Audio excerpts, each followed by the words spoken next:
پہلا کلمہ طیب. طیب معنی پاک. لا الہ الا اللہ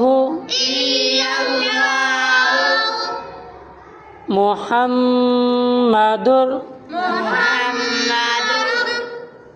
رسول اللہ.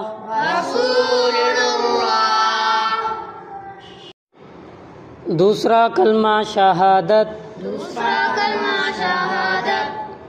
شہادت معنی گواہی. اشہد ان لا الہ